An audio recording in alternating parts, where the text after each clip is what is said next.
Hola, muy buenas tardes a todos y todas. Saludos desde Guayaquil, Ecuador, a todos nuestros amigos y amigas que nos ven en su espacio, nuestro espacio de entrevistas, Gente Común. Saludos a todos también y todas las personas que se encuentran fuera del territorio ecuatoriano, nuestros hermanos y hermanas migrantes desde España, Italia, Estados Unidos y otras partes del planeta. Como habíamos dicho ya en días anteriores, hoy íbamos a tener un tema sumamente interesante, ya que hablamos de migrantes. ¿Cómo miran los migrantes? ¿Cómo ven los migrantes al país en estos momentos de emergencia? ¿Qué mirada tienen ellos y ellas desde afuera, desde allá, desde los territorios donde ellos se encuentran al respecto de lo que está pasando, no solamente en otras partes del planeta, sino en el país que a todos los ecuatorianos, ecuatorianas y a quienes viven en él nos interesa? Nos interesa que a este país le vaya bien, le vaya muy bien, excelentemente bien. Saludos a todos y todas. Hoy teníamos la presencia de dos invitados, una invitada y un invitado. Nuestro invitado, el licenciado Ricardo Montoya, se excusó porque el día de hoy perdió a su abuelita. La señora falleció en horas de la mañana. Estuvimos hablando con él. Por este espacio aprovechamos para darle también una vez más nuestro sentido pésame a Ricardo, y sabemos que ahora ella está en un lugar mucho mejor, ¿no? Que Dios y su paz te acompañe, Ricardo, en este momento complicado de la vida. Sabemos que lo vas a superar y que eres una persona fuerte. Un abrazo.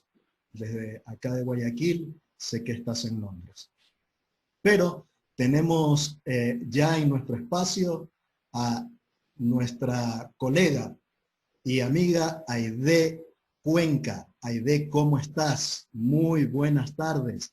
Allá en Estados Unidos, en Filadelfia, ¿cómo anda todo? Un gusto verte, Aide. Gracias, Javier. Un gusto estar aquí compartiendo este espacio contigo. Pues es un día bastante fresco. De hecho, hubo un poco de lluvia y como que bajó un poco el calor que ya se empieza a sentir de la temporada del verano que ya llega aquí en los Estados Unidos, en la parte noreste. Imagínate, acá en Guayaquil, en cambio, ya creo que vamos empezando a entrar a la etapa también de verano, le llamamos nosotros también acá, Sí. porque ya empieza a bajar un poco el calor, sobre todo en las tardes y noche, y ya empieza a sentirse ese viento fresco que suele correr en Guayaquil ya para estas épocas, ¿no? Un gusto, Aide.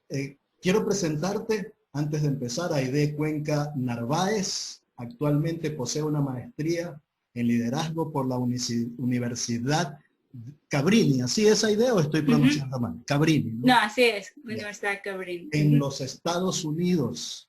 Maestría que te fuiste a estudiar ¿hace cuánto tiempo, Aide? En enero del 2017. Wow, ya 3 años, ¿no? Más de 3 años por allá. De la Universidad de Cabrini, maestría en liderazgo. También posee un título como socióloga por la Universidad de Guayaquil. Aide ha trabajado con organizaciones sin fines de lucros, con organizaciones no gubernamentales, con instituciones de educación superior, en instituciones católicas, en Durán, de donde eres, ¿verdad? De Durán, Guayaquil, Santa Elena, y actualmente en la ciudad donde estás residiendo, que es Filadelfia, Estados Unidos. También tienes experiencia brindando talleres educativos sobre justicia, solidaridad, participación juvenil, derechos en adolescentes, organización comunitaria. Además, también has gestionado algunos proyectos y has evaluado y has diseñado también proyectos. Entonces ahí parte de tu experiencia, idea, es importante que la mencionemos en este espacio, y sabemos que en los próximos minutos también vas a poder compartir un poco más.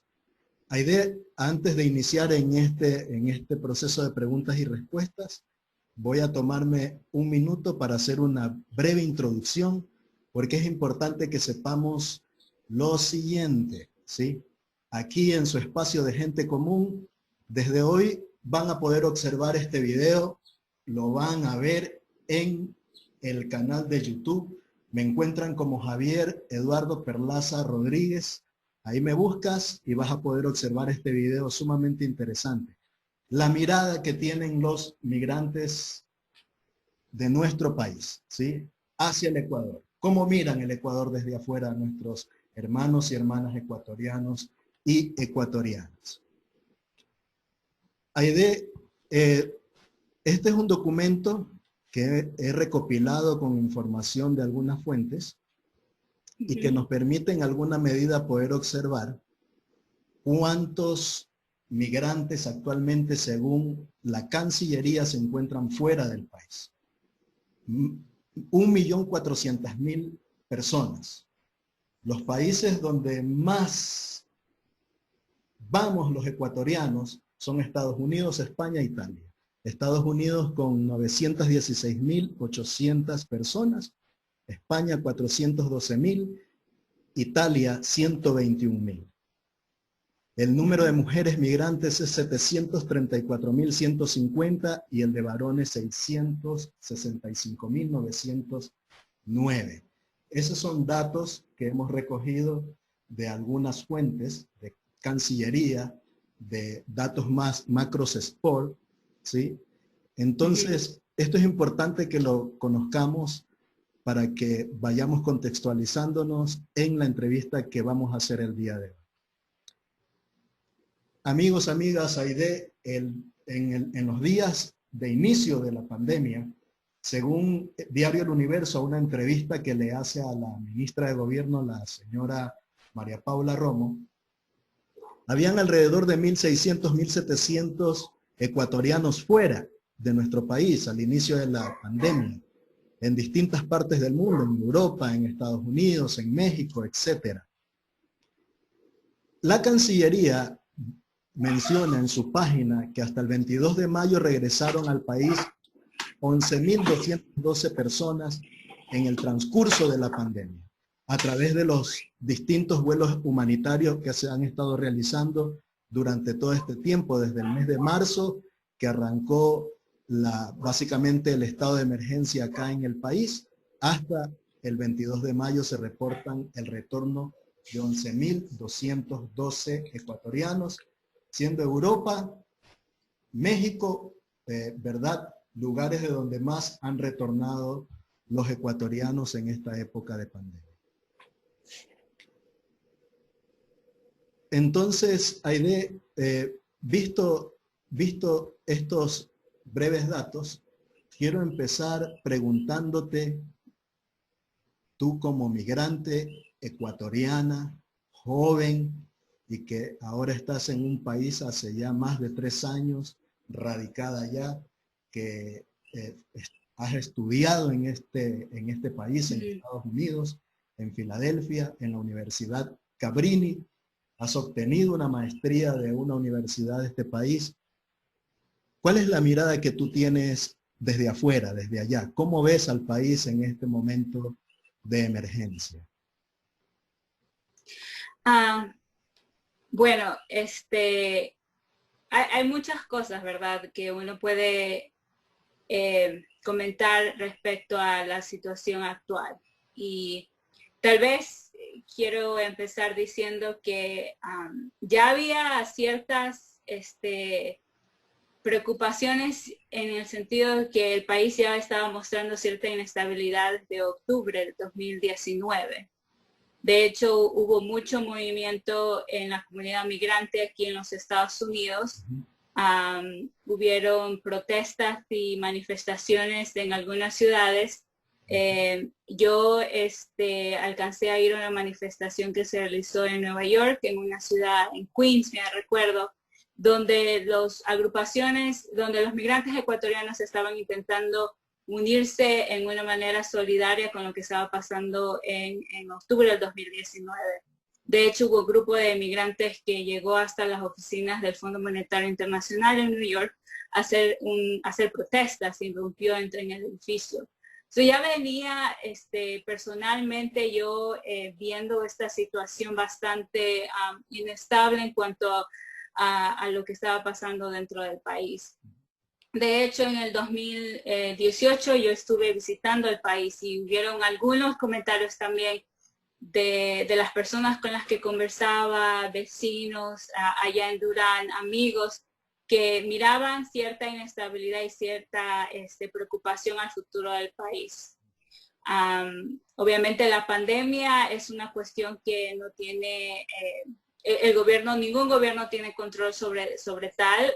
Es una cuestión externa que viene e interrumpe la economía y también otros niveles de vida de todos los países. Entonces, obviamente, bajo este más o menos panorama, puedo decir que estando afuera y estando también en intentos de regresar al país, porque como tú mencionabas, estoy aquí hace 3 años como estudiante, estoy aquí con una visa de estudiante y básicamente este año estaba intentando retornar al país justamente para finales de marzo, por el tema de mi visa y por el tema de que ya estaba terminando el periodo de maestría, todavía con miras a seguir estudiando, pero necesitaba regresar luego ya de 2 años sin poder ver a mi familia en este tema personal. Entonces, cuando la pandemia interrumpe, me encontraba fuera del estado de Pensilvania, que es donde pertenece la ciudad de Filadelfia, y mientras estoy lejos del estado, sucede el bloqueo de la frontera, o sea, el cierre de las fronteras y empieza todo este boom.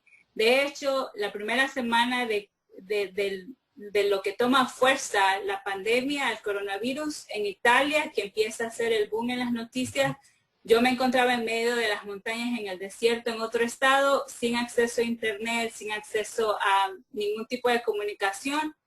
Y no supe hasta 4 días después que estábamos en medio de la crisis. Entonces ya se veía desde en el mismo estado en el que estaba, que era más hacia el oeste del país, preocupación en la gente, en la comunidad aquí propia de los Estados Unidos, y cuando ya llegué a Filadelfia ya habían cerrado las fronteras, no había cómo regresar. Yo regresaba a Filadelfia un lunes, y para el lunes a la medianoche ya estaban cerradas las fronteras. De hecho, luego empecé a hacer llamadas al consulado y todo, pero hubo bastante, no hubo como una activación de qué es los procedimientos y los protocolos, obviamente porque todo estaba pasando tan rápido, y en Ecuador imagino que se estaba intentando coordinar, pero antes de que yo, de lo que yo pude averiguar y lo que podía estar leyendo con gente que no podía regresar, pude comprobar que mucha gente, mucho antes de que la frontera cerrara, las aerolíneas allá habían cancelado los vuelos. O sea, la noticia sale, no sé si fue un sábado que se hace el pronunciamiento, o antes de este fin de semana del cierre de fronteras, y las aerolíneas ya habían cancelado los vuelos, y la gente, además de querer intentar reagendar los vuelos, ya no se podía. Entonces, fue unas semanas bastante de preocupación y también de no saber qué era lo que se iba a hacer. Y sobre todo porque luego se empieza a ver lo que pasa, y lamentablemente tú te enteras del nivel del impacto de la pandemia, no por las fuentes de la embajada ni los consulados, porque de hecho hubieron reportes periodísticos, entrevistas que se hicieron donde básicamente se negó y se dijo que lo que estaban saliendo en las redes sociales no era verdad, eran imágenes y videos de otros lados, que luego jamás, creo que no sé si lo aclararon allá en el país, pero nunca hubo una aclaración ni se salió a decir algún tipo de disculpa, porque la verdad es que todo lo que se veía en las imágenes para la tercera semana de marzo, que salía en las redes sociales, de las muertes, del impacto de la pandemia, fue una cuestión bastante desesperante, hasta un punto traumática, porque verás, yo estoy acá tan lejos y mi familia estaba cerca del epicentro. Y toda esta situación, tengo amigos que perdieron sus padres en medio de la pandemia, tengo familia que me decía, que yo le decía, verá, vaya al hospital, ¿por qué no va al hospital y pide por emergencia? Aquí es lo que nos están diciendo hacer. Me decían, Aide, me decían, no se puede, es que no, me decían, es que tú no entiendes la situación acá. Nadie te está atendiendo por emergencia, no te atienden porque o hay colas inmensas o el sistema está ya colapsado o ni privadas ni públicas no hay dónde ir. O sea, era una cuestión bastante desesperante. Entonces, llegando a tu pregunta un poco para concluir, o sea, ¿cómo miro yo? Era una cuestión totalmente, he pasado desde desesperación, frustración, impotencia, hasta un poco decir qué es lo que le ha faltado al gobierno como institución para manejar en alguna manera esta cuestión de una manera más, no sé si apropiada es la palabra, pero que tenga un poco más de sentido en la manera en que se manejaba, porque pareciera que se tomaban decisiones por un lado, pero no se les explicaba a las funerarias o no se les daba ciertos protocolos para cómo reaccionar. Decían, hay el estado de excepción, entonces la gente decía, es que solo puedo salir hasta las 2, y le digo, pero si necesitas la medicina, tienes que buscar y salir. No se puede, es que ya a las 2 ya no puedes, y no habían carros. Y tú verás que decían los salvoconductos y los de acá y los de acá. Y sí, es verdad, había gente que lo mal usaba, pero también había hasta cierta no empatía de parte de cómo analizar la situación. O sea, era un caos hasta cierto punto. Muy bien, Aide, has descrito con mucha precisión de pronto toda esa mezcla entre emociones de repente que se generaron a partir de no tener información clara de lo que estaba pasando acá en el país y mucho más ustedes estando fuera, de no poder estar cerca y palpando realmente lo que estaba sucediendo, teniendo que informarse a través de otros medios que ni siquiera eran los medios tradicionales. Los oficiales que deberían de comunicar, o el mismo gobierno, ¿no? Sino a través de otras fuentes, de las redes sociales, que fue donde empezó a salir mucha información, y luego creo que CNN hizo algunos reportajes y otras cadenas como W vinieron al país y empezaron a hacer reportajes de lo que estaba sucediendo. Aide, en días anteriores el Ejecutivo envió un proyecto de ley económica humanitaria, así le denominaron, a la Asamblea. La Asamblea lo aprobó también hace unos días atrás, y el proyecto obviamente ahora está ya a punto de el ejecútese, pues, ¿no? Entonces, entiendo que has revisado un poco esta ley. ¿Qué opinas tú? ¿Crees que que es una medida suficiente para de pronto paliar la crisis a corto o mediano plazo? ¿O es una medida que con justa razón los ecuatorianos que ahora están saliendo a las calles en estos días tienen razón de salir? ¿Qué consideras tú al respecto? Mira, estuve revisando la ley, ¿verdad? Porque quería porque he escuchado mucho, hay mucha gente, sobre todo actualmente mi manera de saber qué está pasando son las redes sociales. Entonces hay alguna gente que está en cierta manera diciendo, trabajemos ya que toca, y también hasta cierto punto de lo que he escuchado de algunas de las entrevistas con ciertas o con los oficiales como el abogado María Paula Romo, alguna de las secretarías o secretarios, lo que dicen es tenemos que salir a trabajar, hay que arrimar el hombro, como no podemos seguir, no sé, lo último que hicieron, no hay feriado, olvidémonos del feriado, cuestiones así. Que hasta cierta medida es verdad, sí, en una situación así todos deberíamos arrimar el hombro, deberíamos trabajar, pero es las condiciones en las que se está haciendo. Además que las protestas que ahora están afuera, que están dándose en diferentes ciudades del país, no solo son, es como que la ley fue el tope, o sea, dijeron no más. Esto fue lo que agravó toda la situación que ya venía pasando. O sea, lo que no consiguieron en octubre del 2019 porque hubo la manera de resistir en las calles, lo han estado intentando hacer y presionar en el sentido de terminarlo en esta ley. Si bien es cierto, la ley genera ciertas maneras de dinámicas o lineamientos en qué cuestiones hay que priorizar, habla del tema de los arrendatarios, habla del tema de los créditos y pone ciertas pautas. Hay cierto lenguaje dentro de la ley que obviamente da a interpretar y cuestiones muy claras en el hecho de los derechos a los trabajadores, que es preocupante. Y es preocupante porque en el contexto de nuestro país, hay que ser honestos y hay que ser sinceros.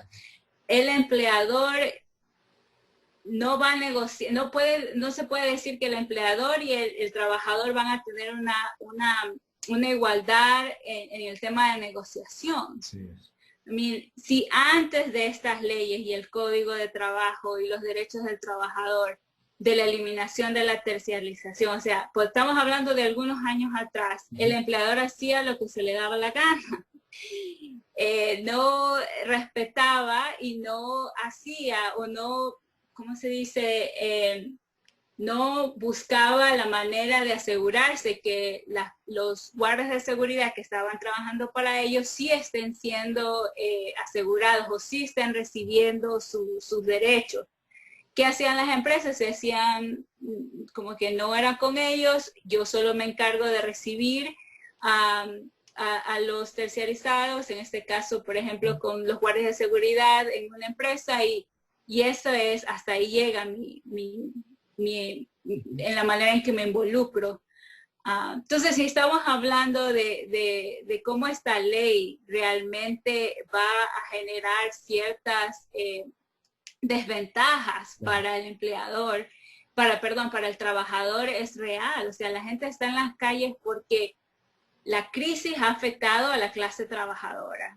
Y ahora son los que están siendo afectados en esta manera, porque la ley genera ciertas condiciones que no beneficia o no respalda la estabilidad del trabajador. Y eso es lo preocupante. Entonces, hay algunas cosas que tal vez se pueda rescatar, pero es esta base en la que pone en peligro los derechos laborales, el derecho del trabajador, que son conquistas de años, que le ha costado al pueblo ecuatoriano conseguirlo.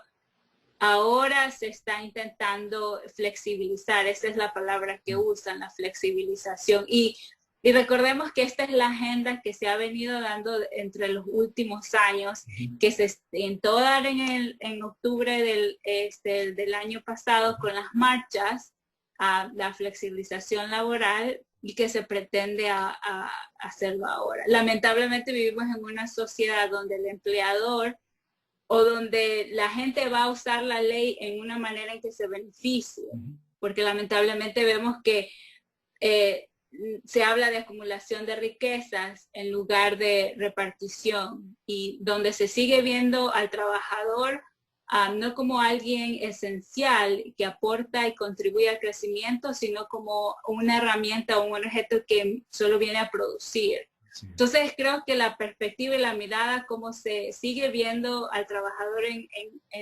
lamentablemente en nuestro país, es lo que yo digo, pone en riesgo esta ley, porque entonces tienes una cultura donde tienes un empleador que va a usarla.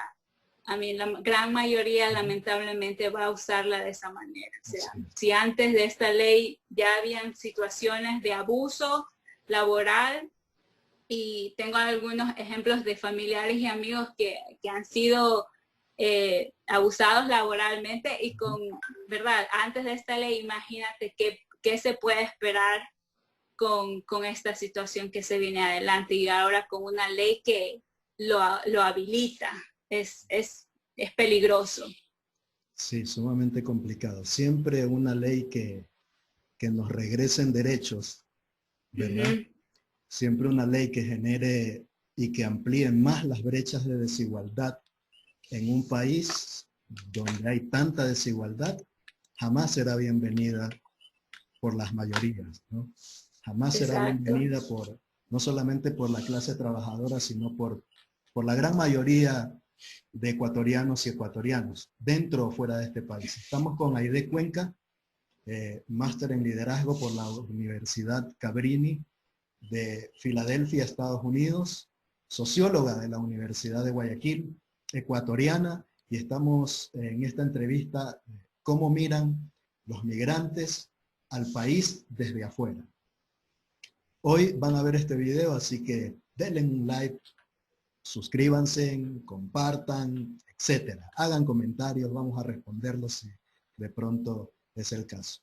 Aide, algo que a mí me tiene así como todavía en un momento de estupefacción es este tema de la corrupción, ¿no? Y en estos días, en plena pandemia, han surgido hechos de corrupción, ¿sí? Tenemos, como para mencionar algunos, tenemos el caso de las famosas mascarillas que se compraron o se intentaron comprar en el Hospital del Seguro, el caso de las fundas para colocar los cadáveres, ¿verdad? En estos días, ayer leía que el presidente del directorio del IES, el señor Jorge Water, decía que hay 14 hospitales que están intervenidos por fiscalía y alrededor de 664 contratos están en observación. Eso es una locura. 664 contratos donde tal vez se sospecha que hay corrupción. En estos días también el alcalde de Quito despidió al secretario de salud del municipio por sobreprecio en pruebas, en las pruebas de COVID-19. Ahorita, ayer, antes de ayer, reventó también en la prefectura del Guayas un posible hecho de sobreprecios y de corrupción, asimismo con mascarillas y con pruebas de coronavirus. ¿Qué opinas tú al respecto de eso? O sea, no sé si en otros países esto habrá pasado, que en plena pandemia surjan hechos de corrupción, no lo sé. De pronto nos tocaría investigar un poco eso, pero ¿cómo ves tú como ecuatoriana y desde los Estados Unidos esta situación?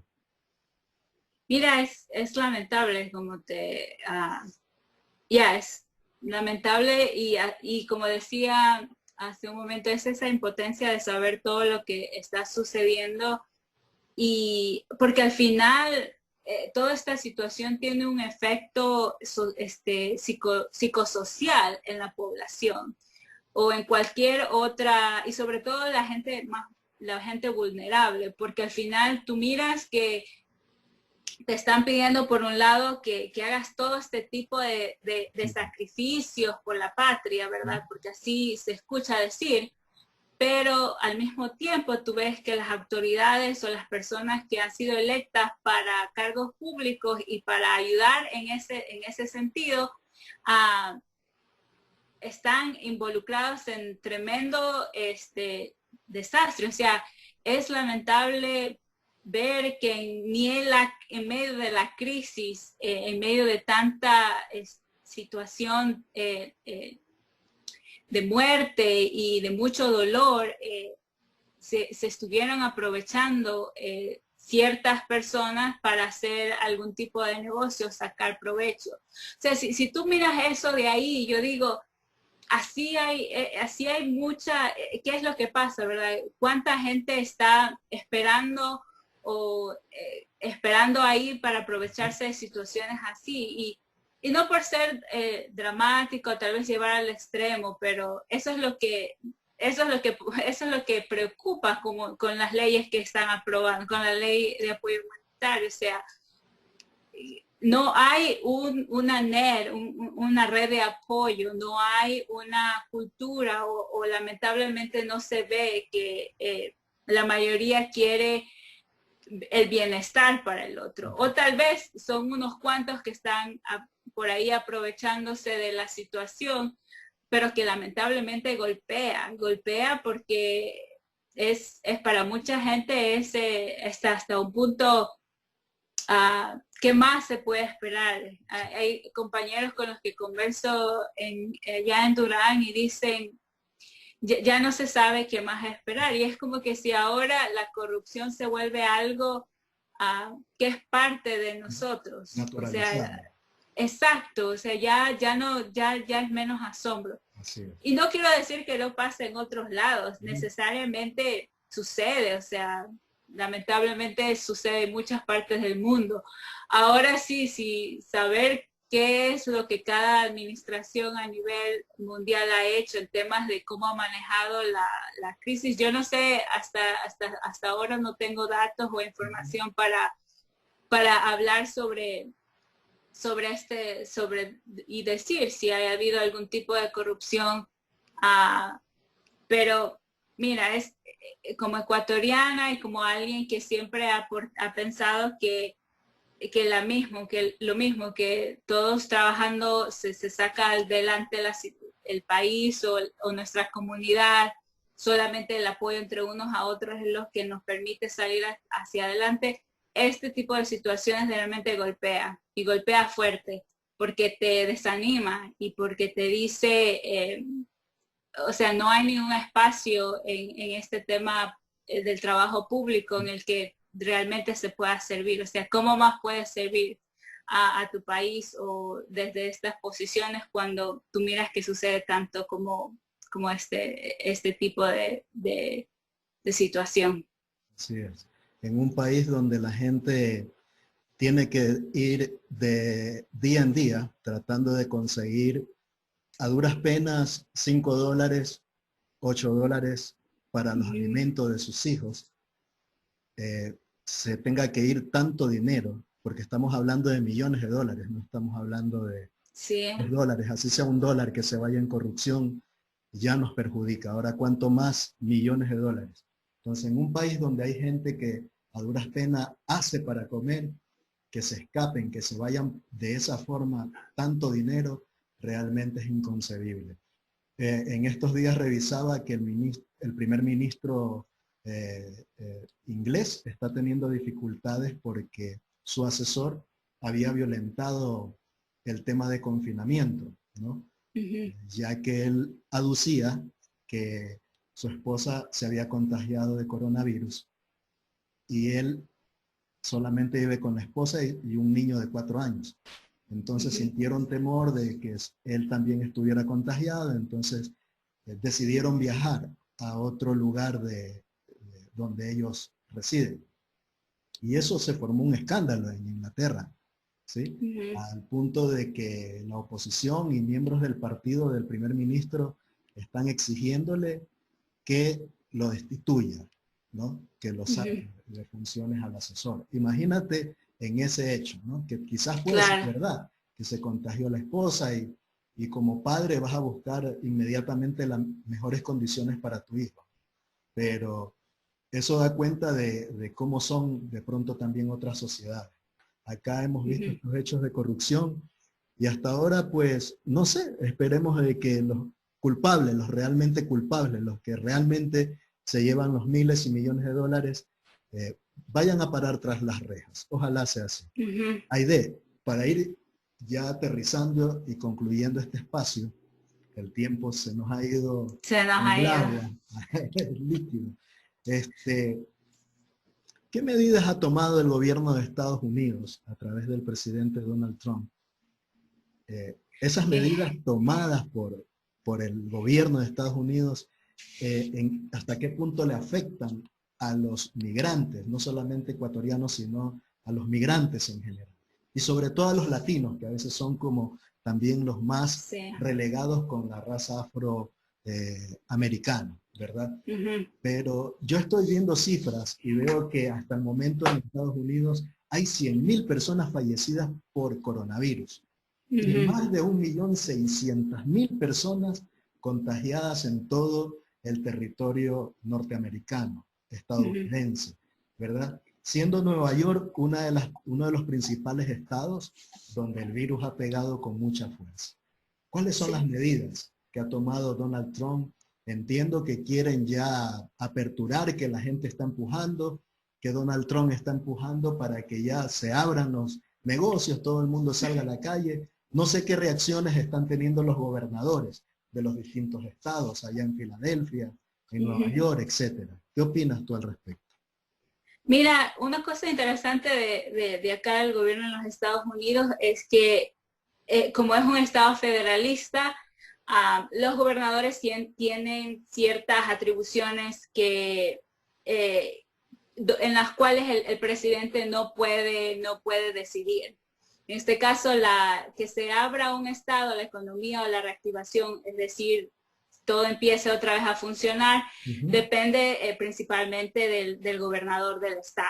O sea, esa es una gran diferencia en cuanto a cómo se maneja institucionalmente. El presidente de los Estados Unidos pensaba que todo esto era falso. El tema de la pandemia era una cuestión del Partido Demócrata para seguir molestando su administración, seguir creando este tipo de falsedad y querer de alguna manera seguir criticando su administración. Pero los gobernadores activaron sus propias decisiones en este sentido y empezaron a cerrar y empezaron a poner en cuarentena, empezaron en este sentido a tomar sus propias decisiones en cuanto a cómo se manejaba la pandemia en cada lugar. Entonces, por ese lado sí fue diferente porque lo que se hace aquí, o lo que por ejemplo hago yo, es de mirar lo que está diciendo el gobernador, lo que está diciendo el alcalde de la ciudad en cuanto a cómo se maneja la crisis. ¿Cómo ha sido afectada la comunidad latina? Ha sido afectada fuertemente porque mucha de la comunidad latinoamericana se encuentra en este país sin documentos, se encuentra en este país sin papeles. Entonces eso genera cierta incertidumbre porque entonces no hay apoyo de los diferentes recursos de Estado, de los estados, como los servicios sociales son limitados. Ellos no pueden acceder a nada que sea federal. Todo lo que se viene, todo el apoyo que se puede encontrar son de las organizaciones sin fines de lucro o fundaciones, como les llamamos en Ecuador, o ciertas iniciativas que tal vez tienen algunas ciudades.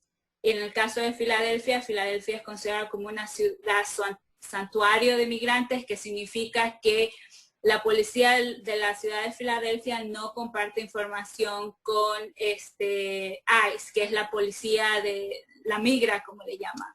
No comparten información en este sentido. Entonces hay unas delineaciones para llamar ciudad santuario, pero Filadelfia es una de ellas. Entonces ha golpeado mucho porque mucha de la gente latina se encuentra trabajando con restaurantes, se encuentra trabajando con reparaciones de casas, se encuentra haciendo estos trabajos que mucha de la gente aquí en los Estados Unidos no lo hace. Se encuentra en las fincas, que eso es una de las cosas que actualmente estaban debatiéndose, porque se decía que mucha de la zona que ya es la temporada para empezar a cosechar la frutilla y algunos otros productos, ¿qué iba a pasar? Porque los migrantes o la gente que viene a trabajar en las fincas aquí en los Estados Unidos, muchos de ellos hacen un trámite, un visado especial para venir, pero todas las oficinas ahora están cerradas. Entonces no iban a poder hacer nuevas personas, iban a poder aplicar a esto, solo se podía renovar. Lo que significaba que muchas de las fincas iban a no tener suficientes personas para hacer la cosecha. Entonces se está hablando hasta de un pacto en la economía de los Estados Unidos debido al tema de que no hay esta oportunidad de los migrantes de poder, o de la gente sobre todo de México, venir a trabajar en las fincas. Lo otro también es que, y esto es algo real y es una de las cosas que se trabaja bien fuerte aquí en los Estados Unidos, es un poco educar a la gente que a pesar de que haya personas migrantes sin documentos en los Estados Unidos, muchos de ellos están pagando impuestos, pagan impuestos. Y a pesar de ello, con los diferentes, ¿cómo se dice? Bills, como las diferentes leyes tal vez o artículos que se ha pasado por medio del Congreso de los Estados Unidos, deja afuera a muchos de los migrantes por no tener los papeles, a pesar de que están contribuyendo a la economía de este país. Entonces, y la otra cuestión es que aquí en los Estados Unidos el tema del seguro médico es privatizado. O sea, aquí hay costoso atenderse. Es sumamente costoso atender. Hay iniciativas de Estado que te dan cierta cobertura y también federal que te dan cierta cobertura, pero no puede, estas son pero a ninguno de estos seguros, tanto de Estado como federal, los inmigrantes sin documentos no pueden acceder porque no tienen documentos, no están regularizados. Entonces tú ves que hay mucha gente que, por ejemplo, ahorita en la pandemia se decía, por favor, si no, no le falta el aire, no vaya a la sala de emergencia. Pero aquí generalmente si una persona sin documentos está enferma, lo que hace es ir a la sala de emergencias porque aquí es obligatorio, es ley, no te pueden regresar, te tienen que recibir y dar y auxiliarte. Entonces, eso ha sido un desafío aquí porque hay muchos inmigrantes que han estado enfermos y o no van a las salas de emergencias o están yendo a las salas de emergencia y están abrumando a los doctores porque muchos de los casos no tienen que ver con emergencia en este sentido, o lo pasa lo contrario, hay muchos inmigrantes que no están siendo atendidos. Y además de todo el impacto económico, aquí en la ciudad de Filadelfia hay algunos restaurantes ecuatorianos que he tenido la oportunidad de visitar, una pequeña tienda, y de hecho hay como una ciudad, un barrio que concentra la mayor cantidad de ecuatorianos, y por eso hay la tienda, por eso hay los restaurantes. Y sí ves que ha sido un efecto en cuanto a la economía, pero en tanto también al tema de salud, porque si no tienes seguro aquí es complicado hacerte ver. Entonces, por ese lado, la comunidad migrante obviamente la comunidad migrante latinoamericana está siendo afectada, y hay instancias, organizaciones sociales, organizaciones de base que se están reuniendo y están haciendo un tipo de iniciativa, ya sea como recaudación de fondos para apoyar a los negocios de migrantes, porque a la larga estos son los que se van a quedar fuera del apoyo federal o del apoyo del Estado. Pero algo hay, pero obviamente esto está afectando a todos. De hecho, leía una información que salió en el mes de marzo, abril creo que fue, que habían 5 ciudadanos en Nueva York, migrantes ecuatorianos contagiados con coronavirus, estaban en una habitación y no podían acceder al sistema de salud porque obviamente estaban indocumentados y estaban en una situación muy precaria. Asimismo, leía que el Senado aprobó 2.2 billones, creo, de dólares para la crisis en Estados Unidos, pero dejaba fuera a todos los migrantes indocumentados. Sí. Tremendo. En la línea de lo económico que tú mencionabas, tengo aquí puesto en la pantalla, y que ya todos los amigos y amigas que están viendo el video también lo pueden ver, son las remesas que han llegado en estos días, ¿no? En el primer trimestre del 2019 llegaron al país 725.9 millones de dólares en remesas de los migrantes ecuatorianos. 500 millones menos que el año anterior en el primer trimestre. El año pasado, en el 2019, las remesas representaron el 3% del Producto Interno Bruto, 3.234 millones de dólares. Según las proyecciones para este año, producto de toda la recesión que está causando la pandemia de coronavirus en el mundo, estas recesiones van a disminuir, y lo que se proyecta es que llegará al país, a Ecuador, 2.100 o 2.300 millones de dólares, es decir, 1.000 millones de dólares menos. Ahí coincide mucho con lo que tú estabas mencionando acerca de todo ese impacto económico que has estado observando en la comunidad de migrantes latinos, ecuatorianos. En Filadelfia mencionaste esta área, este sector, barrio, que le llamamos acá, donde viven la mayoría de ecuatorianos y que se nota el impacto que han tenido sus negocios. Y ese impacto obviamente también se refleja en la economía ecuatoriana, ¿no?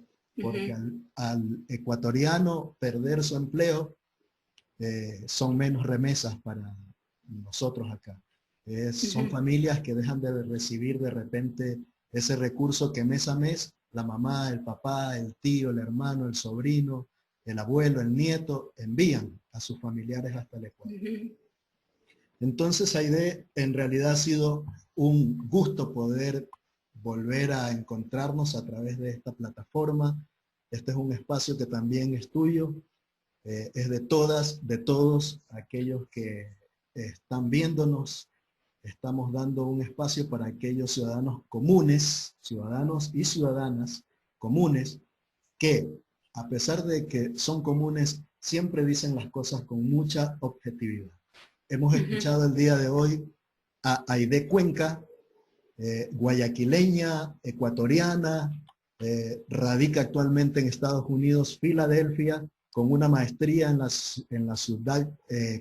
Universidad Cabrini, una maestría en liderazgo, socióloga de la Universidad de Guayaquil. Hemos tratado el tema, ¿cómo miran? ¿Cómo están viendo los ecuatorianos al país desde afuera?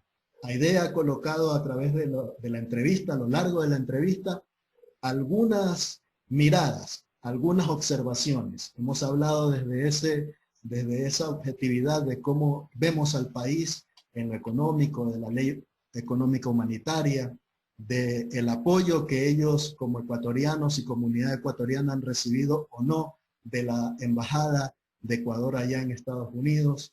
Hemos topado la situación económica de nuestros migrantes ecuatorianos y latinos, el impacto que esto está ocasionando en las remesas que envían nuestros hermanos y hermanas ecuatorianas desde los distintos países donde han emigrado. Aide, un gusto. Con plena seguridad nos vamos a volver a ver en este espacio. Unas palabras finales para la audiencia que te va a ver el día de hoy. Bueno, un saludo a todos. Muchas gracias por tomarse el tiempo para un poco ser parte de esta conversación, aunque no es de dos vías. Pueden dejar sus comentarios, como Javier mencionó al inicio de la entrevista. Pero un gusto de haber compartido un poco esta historia personal, esta historia que, esta conversación que viene desde una perspectiva, en este caso mía, de cómo yo también experimenté toda esta pandemia y de las situaciones que se han venido desencadenando aquí en los Estados Unidos y también allá en Ecuador. Así es, Aide. Un gusto, vuelvo a repetirte, poderte escuchar, poderte ver, que hayas colocado a través de gente común algunas miradas desde la perspectiva como estás viendo a lo que está pasando en el Ecuador, pero también en el país que te ha acogido por más de 3 años, Estados Unidos. Amigos, amigas, una vez más les invito a ver Gente Común. Vamos a tener otras entrevistas sumamente interesantes, sumamente importantes, que van a alimentar y a retroalimentar sus criterios. Véalo el día de hoy a través del canal de YouTube, Javier Eduardo Perlaza Rodríguez. Ahí me vas a encontrar. Nos vemos pronto. Un abrazo a todas y todas. Aide, un gusto. Cuídate. Un gusto igual. Chao. Saludos. Chao, chao.